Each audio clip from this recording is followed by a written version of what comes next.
Alright, we've got a couple things, but you know, these big boxes are the most annoying, so, you know, doing this while I don't need the space. Come on, come on. There we go.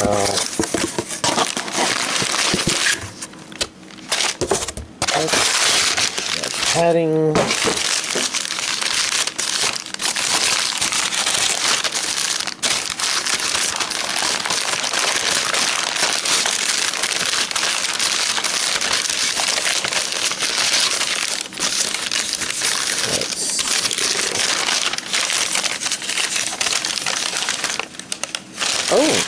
Oh wow. Huh. Does this technically count as hentai? Jesus fucking Christ, those are grotesque.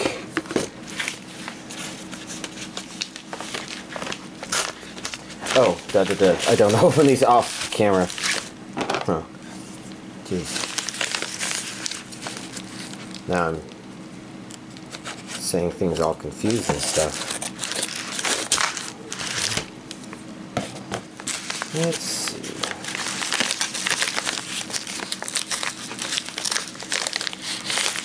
Even though Interspecies Reviewers might be hentai, I'm going to still try to open it on camera-ish. I mean, I'll probably do the actual opening off to the side just to make sure. For sure.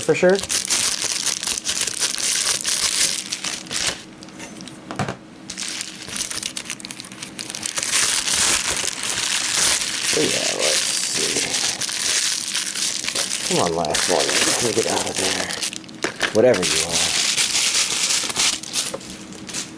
Oh shit. Is this another? Because I know this one got delayed and that one got delayed and oh my god. What the hell do we have this week? You know what? We're going to save those two for last and we're going to begin with these two because first we have includes exclusive poster, the anime. Actually, it's a Tower of God. Not to be confused with Tower of Duraga. Tower of God is definitely an interesting name. Although, I guess right now, at first it reminded me of Tower of Duraga, then it's reminding me of, why am I forgetting its name? That one, Wind Waker. Legend of Zelda Wind Waker. Because there was a Tower of the Gods in that one. Oh, that's gone. I see a region A there. I guess this makes sense. This is a Viz release. Ah. Oh, whoa. There's stuff. I kind of want to see, can I confirm for certain? That's 2 Blu-ray discs, 13 episodes, 1080p, English subtitles, English and Japanese stereo audio. Okay, that's the one I was curious about. Because it's pretty rare for Viz to not dub something, but it's not unheard of. So they dubbed this. That's obviously an 8 to 13 upside down. And then we've got things. Okay, yeah, this makes sense because, you know, they always have these loves from the Master of Horror, Love Sickness, Remina, Bleach, and JoJo, and usually JoJo. Yeah. I mean, I've never seen the JoJo one, but, you know, there tends to be a consistency with these Viz advertisements in that regard. And this is a poster.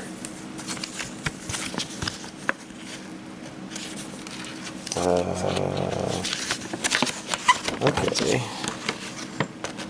Well, geez. I guess y'all get to see it sideways. But it looks like it's the same imagery used on the front, just in poster form. That feels a little less... Okay. Which makes sense. I was confused because I didn't notice the little pterodactyl guy there. But there he fucking is. I say guy. It could be a girl. It could be a genderless monster. I don't know. A salt lily. Bouquet. It's a bucket. I don't know. That reference may be a little old for some of y'all. It's a... I actually have not seen a whole lot of it, but it's a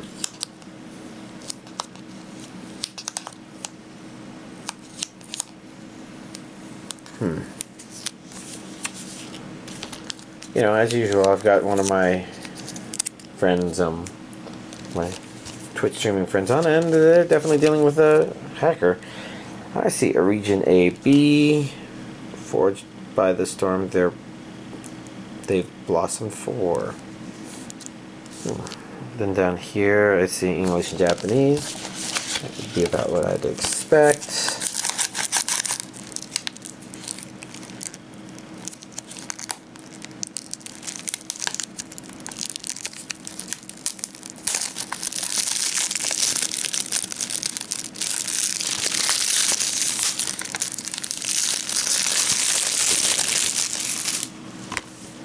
Oh, wait. I was distracted taking it apart. I didn't notice it was different on the inside. Okay, and I guess it's really obvious looking at that now, but this is definitely a cute girls battle show. Which, with the name, that makes a lot of sense.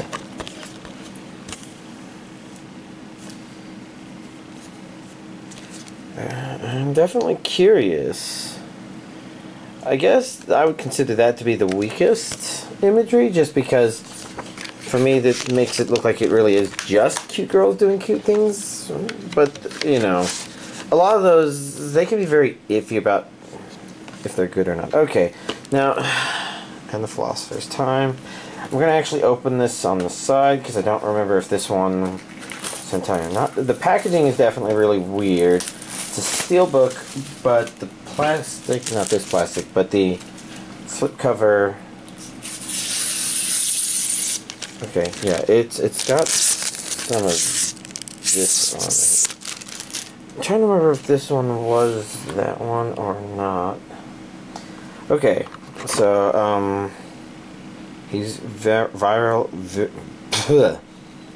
strong, handsome, and skilled with his sword. But these lusty ladies are only interested in good breeding. Got this. I mean, it looks funny enough as a concept. It's kind of hard to read English audio.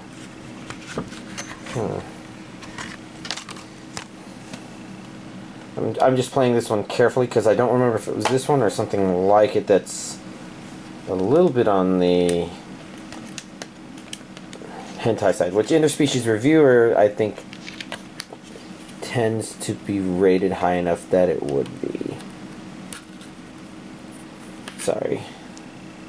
I'm trying to make sure anything I'm showing on camera is going to be at least a little raunchy, like, you know, okay, yeah, they're scantily clad, but that's about right.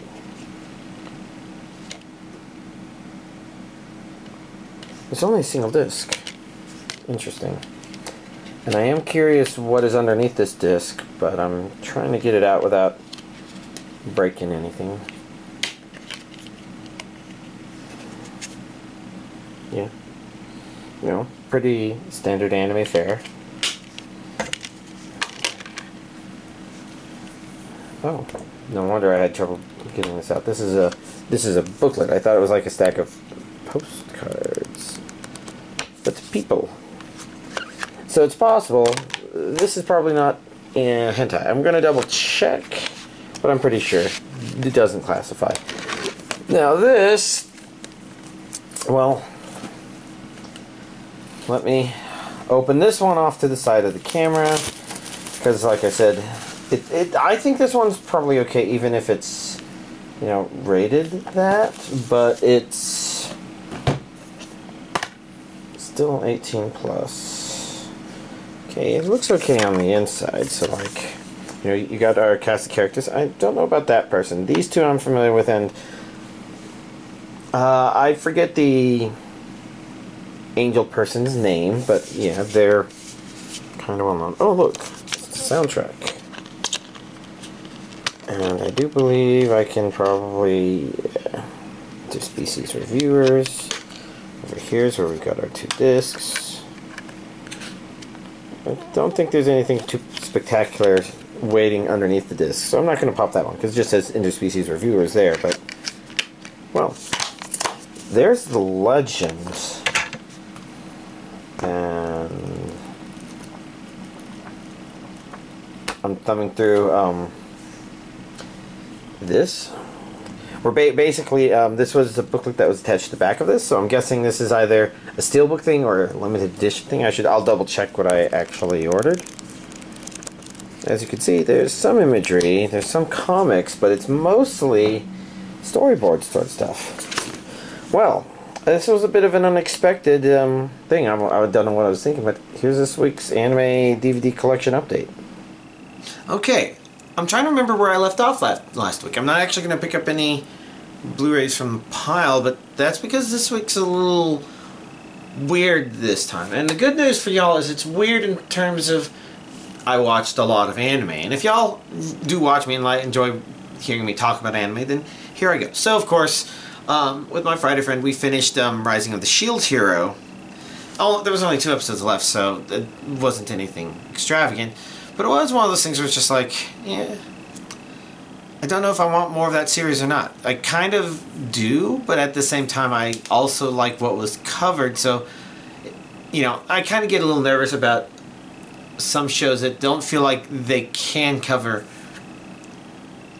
additional ground that makes them very interesting. Like, or maybe very interesting is the wrong word. Maybe it keeps you engaged in the way that the series has kept you engaged. So, like, I mean, this is a very human thing where we watch something in order to, we watch something familiar in order to, you know, get entertained in similar ways to things that have worked for entertaining us before, right? But that doesn't necessarily mean something can't change over time. I don't know, it's the human thing. But I don't know, this is all complicated stuff, because there's other series that I would probably want to watch, and I think I kind of got tempted about just wanting to watch. I've identified it isn't specifically isekai I want, but rather medieval fantasy sort of stuff. And along those lines, I have finally subscribed to Crunchyroll. And this is an actual subscription, you know. I don't know if they charge me. They may be giving my 14 free days first, but you know, I kind of wanted them to just charge me and get it over with. I'm subscribed. Okay, cool. I'm going for the 1-year thing, because why not? Whatever. And I'm not going crazy with it because I feel like I have to get my money's worth or anything like that, but I am definitely going crazy with it. This includes the Roku that I got for Christmas for my parents. I thought I mentioned it to y'all. I didn't show it in depth. I finally hooked it up to the TV in my bedroom and watched an episode from Crunchyroll on that. So, why don't we go ahead and begin with that series? It was the first episode of The Strongest Sage with the Weakest Crest. I've got my references over there. So I'm sorry I have to go over there because I've watched so much stuff this past week. And I do want to catch up on it. It's interesting. So there's 3 series that are starting now that are either in that isekai medieval fantasy sort of genre, and The Strongest Sage with the Weakest Crest seems to be possibly the weaker of the 3. It's really hard to tell. I've only watched the first episode, and it's a little strange, but not completely bad. It's like, the only thing about it I can say that's weird is, well, I guess maybe the only 2 things are, it's setting up a reason for why the story is set up the way it is, which kind of raises a question of how they got away with it, but it gives an explanation, and it'd be interesting to see how it goes from there. You know, first episode is a first episode, and the other one is, sometimes it felt like some of the conversations in the first episode are very tailored to setting up the series as it is. You know, there's a little bit of convenience there, but at the same time, you know, it's one of those series where our main character is able to do stuff that other people aren't able to do, and he's blowing their fucking minds, and you know, that's kind of fun. And I don't know what kind of depths it's going to go to. It's kind of flexible enough where maybe could be very interesting. I get the feeling that it's mostly going to be an okay to good, you know, just it's solid entertainment. But like I mentioned, I watched a couple other things. Oh, you know what did it? It was YouTube recommending videos to me. And, you know, Crunchyroll, of course, put some stuff on there to entice people to make them interested. And that's how I got reincarnated as a spider, so what? Right? So, in this case, Life with an Ordinary Guy Who Reincarnated into a Total Fantasy Knockout. I've only seen the first 2 episodes. I don't know if there's a 3rd episode yet. Basically, I have not quite figured out how I'm timing all this stuff, because it's been a long time since I've watched the series as it came out. Crunchyroll, of course, makes that a lot easier, hence why I'm subscribing to Crunchyroll, but while I'm at it, I'm just looking at other stuff that's in there that I've been really curious about. So for this one, kind of the most interesting thing about it, first of all, it seems to be a complete comedy, but it feels to me like it's actually doing a pretty good job in that regard. If we talk about, so it talks about the guy who was reincarnated into a Total Fantasy Knockout. In other words, guy gets reincarnated as a girl who's totally hot or something like that. Totally cute. Hot might not be the right word, but completely dominant in their ability to be attractive, I guess. And normally a show like that would have them being the main character, but it's actually the pair of the characters that seem to be a main character. And they play off of each other pretty well.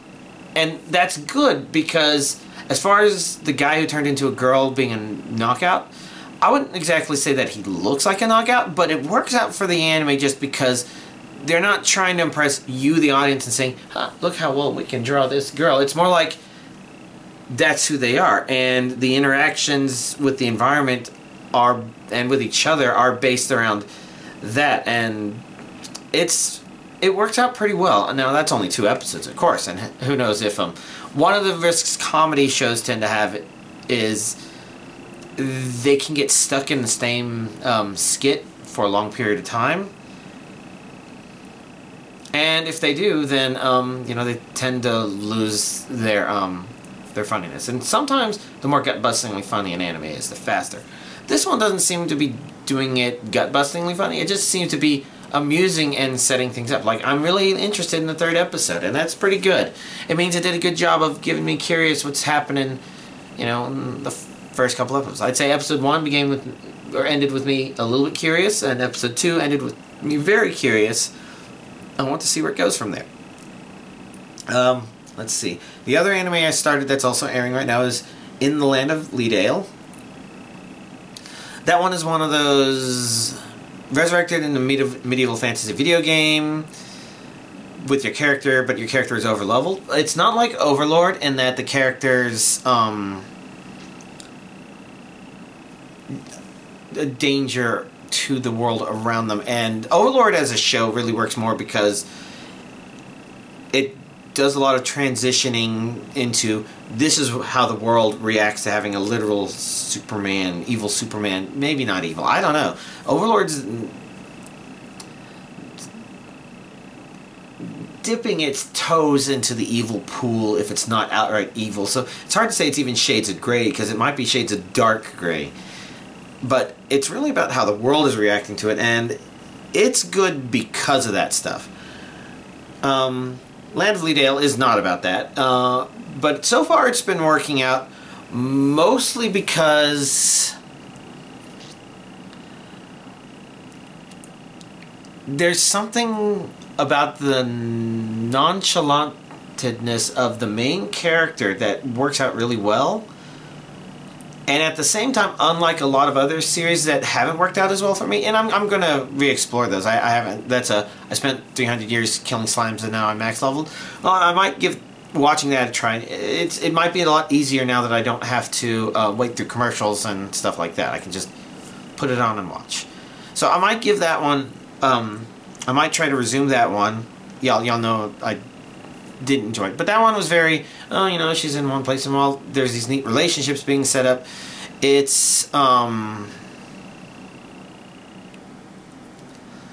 sometimes a little just sitting there twiddling its thumb saying, yeah, we're being a cute show, I guess. I don't feel as engaged by it. Other people I think really enjoy it, and of course I'm going to talk about another series that's kind of probably like that as well, maybe in different ways. But yeah, for Lydale, so far, I've just enjoyed the way the interactions have happened so far. That Cerberus scares me. I mean, but not in a dangerous way. It's that's a lot of dog slobber. Yeah. Let's see. Other stuff. Let's see. I watched The Misfit of Demon King Academy, and that one was okay to good. It's very much like the Irregular at Magic High, in that both kind of have this general idea of our main character being a complete motherfucking badass, but the systems involved not measuring it in a way so that people know for certain. And Demon King Academy, I feel, stays pretty watchable just because you're like, yeah, there's more people that need to fucking know their fucking place. Yeah! Or something like that. But I felt like Irregular at Magic High was neater. I guess I like the badass who's so calm and collected that it doesn't matter if anybody else knows he's a badass. But every time he gets challenged, you know, he more than aces it. Whereas Misfit, he's very boisterous. I mean, he's the Demon Lord resurrected, and he really does have a lot of reason to, you know, say that, yeah, he's a badass. And I wouldn't say it's bad, but I just feel it just doesn't work as well for me. But it does work in its own other cool ways, and it's definitely a more succinctly told story, I guess. As in, like, it does lead to something more so than Irregular does. Whereas Irregular, I'm not quite sure where it wants to go from where it is. Part of me wonders if maybe where it ended in season 2 or something was probably fine.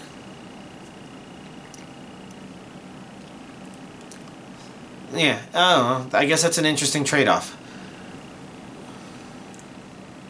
I'm trying to think if there was anything else I wanted to say about that, but I should go on to the next year because there's still a couple more to go. I also watch Didn't I Say to Make My Abilities Average in the Next Life?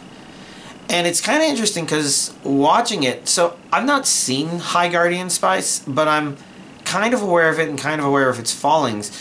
And Average Abilities kind of reminds me of it to a certain degree, but I think more in terms of, you know, it's an okay to good show. It actually has legitimately great moments in it and a lot of amusing moments. There's some of it that's definitely, oh yeah, our main character's overpowered and these other girls do kind of take it for granted, but not completely. But, you know, I think it works out as a series mostly because it doesn't throw needless fluff in there, so to speak. Like, it's planning to do something with everything it's bringing in there, and probably the funniest moment in that show, actually probably the funniest thing I've watched in anime all this past week, was the way our characters tried to handle fighting a wyvern that likes to stay out of range of their magic attacks. And I'm not going to say any more than that, but I will say that I thought that was absolutely hilarious. Now, the interesting thing about the show is it did seem familiar, and oh yeah, those were the two thoughts. So it did seem familiar, but I'm going to guess it's either in one of these piles here or it ended up in a box in there. I'm guessing it actually came out on DVD Blu-ray and I just never got around to watching it. Kinda hella fucking funny if you ask me. And the other thing I was thinking of mentioning is, yeah, it's not completely directionless because the entire premise is our main character wanted to have an average life in her next life, but the gods were funny and they defined average in a way that is contrary to what she actually meant. A very malicious compliance sort of thing, except maybe not that malicious. And I think it works out because you watch the series from the first episode and you know that's the premise, and it plays around with that mechanism of she's a lot stronger than any human her anything has any business being. And you kind of know from the beginning, oh yeah, that's what I'm gonna enjoy by watching this. And you know, it's careful about when it reveals characters' backstories. It felt a little forced in, but not too bad. A lot of the dialogue just felt really nice, and it was really weird watching it and keeping in mind comparisons to a show that I've never watched, but I've seen a couple of videos critiquing. Oh well. Next up. If it's for my daughter, I'd even defeat a demon lord. So, I'm watching stuff on Crunchyroll, but I am evaluating whether or not I'm defaulting to dub or sub for certain things. And for some shows where I'm not quite sure, I'm like, I'll just go with dub. You know, I'm going to watch the second season of Miss Kobayashi's Dragon Maid. That's in my list of stuff. Because I don't know when it comes out on DVD Blu-ray here, and I'm not watching that with my Friday friend, so I might as well just watch the second season subtitled off of Crunchyroll. Assuming it's still on there when I finally get around to it. But yeah, so Average Abilities I watched dubbed. Misfit I watched dubbed. If it's for my daughter, I watch it dubbed, and I have to say it's probably better to watch this one subtitled. There's this problem that I mentioned before. And it's not necessarily that it's not a problem in the original Japanese dub, but if you don't speak Japanese, you probably don't notice it as much. And that's when you have a voice actor trying to sound like they are a tiny, tiny, tiny little kid learning to speak for the first time or something like that. That fake pretending you can't quite speak voice. And I've experienced it before in dubbed anime, and I feel like in this one it's a pretty strong thing. And unfortunately, since it's on one of the main characters, I say main characters, but it's probably the main one because it's the entire show is focused around them. That kind of means that the dub has that weakness going for it. There maybe were a couple other things that would probably be better than the original Japanese, but for the most part, other problems with this show really were more just about issues with the show itself. Like, it's not necessarily bad. Okay, it's another okay to good show, but it was definitely weaker at engaging me than a whole lot of other stuff that I've watched this past week. And I think most of that comes down to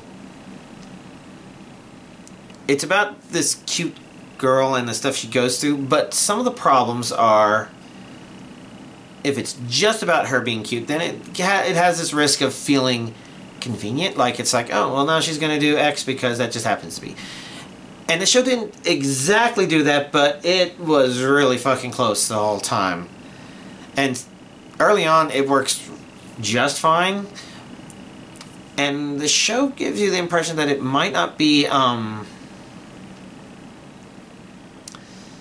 that it could be a little deeper than you might think at first glance, but it's only that little bit deeper that you initially feel. So basically, you know, a show like this, the entire premise is the little girl in question is a devil from the devil race, and our main character is a hero that found her in the woods, and, you know, he's going to take care of her. You know, pretty heartwarming kind of setup.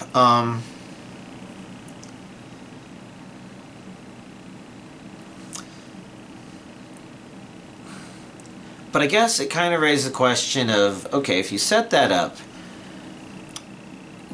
what are you dealing with? And if I think it's Usagi drop, a bunny drop. That one kind of really works out because that one's about the struggles of needing to learn how to be a father, and rather it's how to be a family, really. And that one works out because, you know, there's the conflicts that come from that. That aspect is definitely missing from this show because, well, it's not missing, but it's just so inconsequential that it just really doesn't have any weight, because it's less about, okay, what kind of struggles does he have to deal with, and more like, what kind of emotional neediness does he have to deal with as part of doing this? Because it's very much like playing the concept on easy mode. And that really does touch into another problem with the show, which is some of the younger characters are way too needy and me, I want, and it could be grating. If you watch the show, you're probably like, oh yeah, those characters, yeah, they could have done those better. Because otherwise the ideas were interesting, but then it's just like, the show has this problem of being too fascinated with its main character, the La Latina, the adopted devil girl. And it does a couple of things that are like, okay, that's actually interesting conflict, which is, they set it up where she doesn't know much about her family history or why she was in that situation, etc. The show can introduce the possibility where, since humans and devils do tend to fight, what are the conflicts between the races? What does it mean for her to learn to be human with this stuff? And there's slivers of that stuff in there, but it's only slivers, unfortunately. Now, one of those, I admit, is a very deep sliver, and that one was early enough in the show that's like, that's actually really promising. That's good conflict, but it resolved a little too cleanly, and not much more came out of it. So it suffers from being a little conflictless, I guess. But it was overall a neat show. A little hard to push near the end, but whatever. And then the final show. Yeah. Whew. I've been non-stop talking because it's a list with titles that are so long I can't. So I've been watching Monster Girl Doctor. And this is definitely a 3-episode series, as in, like, when you evaluate the show, you have to watch 3 episodes to know if you're going to enjoy it. Because, well, I mean, other people may enjoy it as of the first or second episode. It definitely has its very strong fetishism. I mean, it literally begins with the guy performing an exam on I'm trying to remember, a female minotaur whose breasts were swelling, and she had read something in the air. And, they made a very awkwardly sexual, he was business as usual, but she wasn't. And her husband was there just outside. It's really weird. It can be a reality of the stuff, but at the same time, it feels like the show's trying to force these sexual interpretations of the situations on there. And that's okay, that's just what it is. People who are kind of into that sort of stuff are just into that, right? For me, as you might have guessed from the previous one, I kind of want to see a little bit more to it than that. And the first 2 episodes kind of show, okay, yeah, first he's dealing with the centaur lady. And in the second episode, okay, now he's dealing with the mermaid. Okay, I think I see what kind of show this is. Well, let's just see how long I go. But the 3rd episode is where things actually take a turn for the better. Because while that stuff is there, it's no longer all these one-offs that are only mildly interesting. They're half there to come up with an interesting problem, but it seems like the problems are problems with obvious solutions. So his ability to be a doctor is straddling on the edge of believability, I guess. Like, I mean, you can believe he's a doctor, but the need for him is just like, oh, well, he just told them to rest and get better, and he put a pad on her knee. Okay. It's no Doctor House, that's for sure.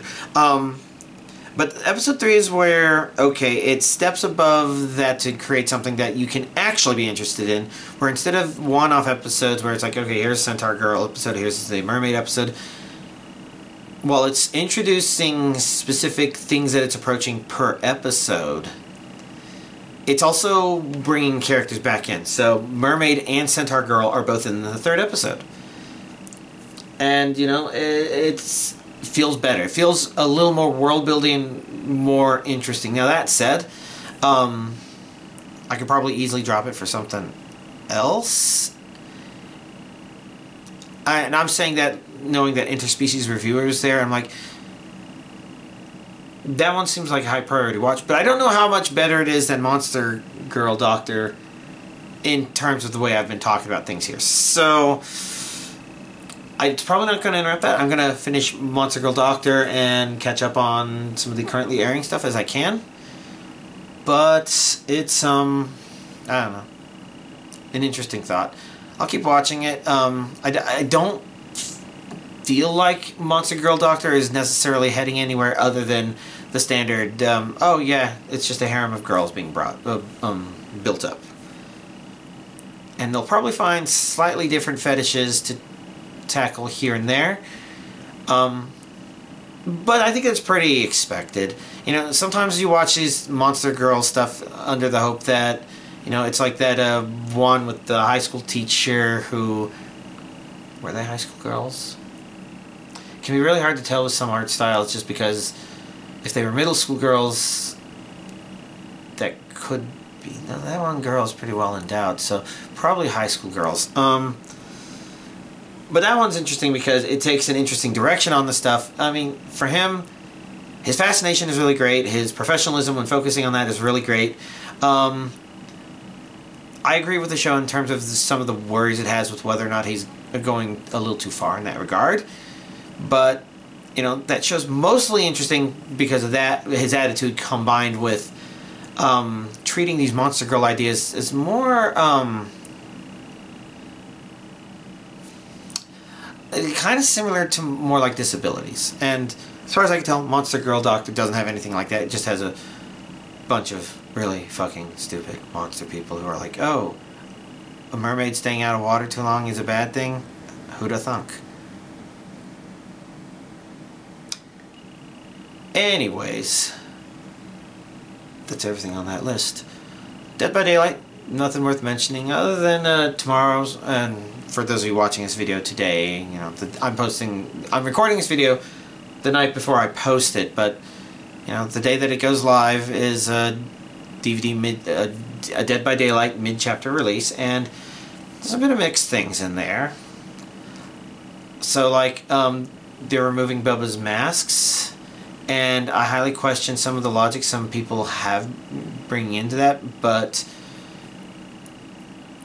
it's not like me stewing on it would do anything. So for the most part, I'll just say, oh, well, at least I get 600 or 6,000 iridescent shards for doing that, unless they adjusted that to something more fair to the people that actually spent time on that. And in which case, I wouldn't complain. Other people definitely would, because there's going to be people that are expecting. I mean, some people thought it was there, but you know, we're going to have weird things like that. The change to the struggle mechanics, I did not like what they were doing in the PTB. I liked the idea they had for buffing the boil over perk, because it's usually a useless perk anyways, but I felt like what they did was a little too far. And at the same time, the basic wiggle mechanism, they basically were giving survivors an additional, you know, they were cutting an entire second off the time it takes a survivor to wiggle free, and that does not feel right. So we got things like that, but we do have Cenobites getting his voice lines. So finally, he will come for real this time instead of just in the PTB. Looking forward to that. There were also some adjustments to some other perks, but I don't remember what those were. These were the big ones that I remembered. But for me, I'm not quite completely directionless. In the game, I kind of mentioned, got a really big project done. Now I have to figure out what I'm doing next, and I do believe I've come up with the next intermediate step. So the problem is, I do want to get all of the killer perks on all of the killers, and I'll let y'all know in a couple of years from now when I finally finish that. But it seems to me that the plan to do in the interim is, if I like the builds as they are now, then I level them up to a point where I'm getting the most out of their builds. Then I start leveling up killers in order to get all of their unlocks unlocked. And then I target one killer, and they're basically, I accept the fact that I'm not going to have a very ideal perk loadout for them for a long time, because I'm going to prestige 3 them. You know, that they'll cycle them 3 times and then level them up until they get either all the perks or enough of their original perks. I'm like, yeah, well, this is what they used to run, so let's do this and move on to the next killer. Might take a long time. A very long time. And I'm only prestige 3ing them because Well, with Pyramid Head, I actually do want his Prestige 3 stuff because I might be wanting to wear those cosmetics, or at least one or two of them. But for the most part, it's just an acknowledgement of the fact that I'm going to want to Prestige 3 them at some point. I might as well do it before I sunk an endless amount of useless BP into getting perks on these killers that I'm just going to have to get on them all over again. So, you know, that's kind of a long-term plan. We'll see how long I keep playing Dead by Daylight with that in mind. It might be short. Who knows? But what can I say? As you can tell, it's been a nice, complicated week. Hopefully y'all have enjoyed me talking a whole lot about anime for however long I've been talking about anime here. Y'all, have a nice week.